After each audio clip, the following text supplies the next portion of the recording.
Salut à tous et bienvenue sur la chaîne. Vous le savez, le 20 avril, Apple a présenté de nouveaux produits, mais également la dernière version, la version release candidate d'iOS 14.5, ce qui veut dire que la version finale devrait arriver la semaine prochaine. Et le 20 avril également, 9to5 Mac a repéré une nouveauté sur cette version iOS 14.5 qui concerne Siri et les annonces Siri lors des appels. Si je ne me trompe pas, c'est avec iOS 13.2 qu'Apple avait donc déployé les annonces de messages par Siri. Cette fois-ci, Apple va un petit peu plus loin et Siri va nous annoncer la personne qui nous appelle. On va pouvoir décrocher et raccrocher l'appel. Alors c'est étonnant qu'Apple ait attendu autant de temps avant de mettre cette fonction en place, puisque ça ressemble quand même vraiment aux annonces de messages de Siri.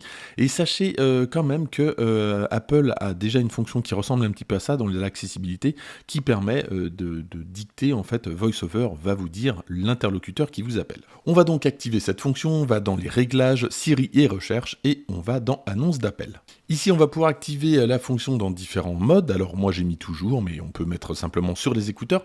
Et regardez, ça vous dit donc que c'est compatible avec les AirPods 2 et certains écouteurs Beats. Alors ça n'a peut-être aucun rapport, mais en tout cas, j'avais essayé au début avec les AirPods Pro. Il n'y a rien qui fonctionnait de cette nouvelle fonctionnalité, même après redémarrage. Et puis j'ai mis les AirPods 2, ça fonctionnait. J'ai remis les Pro, ça fonctionnait, donc tout va bien. Allez, c'est parti, on va tout de suite faire un test. Alors j'ai testé avec des AirPods Pro, des AirPods de seconde génération, et j'ai pas de Beats, donc j'ai pas pu tester, mais j'imagine que le fonctionnement est le même. Alors il y a une petite différence entre le 2 et le Pro, ça m'annonce pas le même message, mais bon, ça change pas grand chose. Donc là, je suis en train de m'appeler, je vais avoir, voilà, donc l'appel, et dans les écouteurs, dans les AirPods Pro, j'entends le nom de l'interlocuteur qui m'appelle, et on me propose de raccrocher ou de décrocher. Donc là, j'ai dit décroche, tout simplement, j'ai pas dit le mot-clé pour déclencher Siri, et voilà, donc j'ai bien mon appel qui est pris sans avoir dit le mot-clé. Et puis on va faire le test inverse, donc je m'appelle à nouveau, et cette fois-ci je vais lui dire de raccrocher, donc là j'entends le nom de l'interlocuteur qui m'appelle, il n'y a pas de souci, je lui dis de raccrocher, donc tout simplement en lui disant raccroche, et voilà, donc mon correspondant est passé sur mon répondeur. Voilà donc pour cette ultime nouveauté d'iOS 14.5, donc en release candidate. Le système est toujours aussi fluide, toujours aussi plaisant à utiliser. Côté batterie, j'ai toujours pas eu de problème depuis que j'ai installé la release candidate.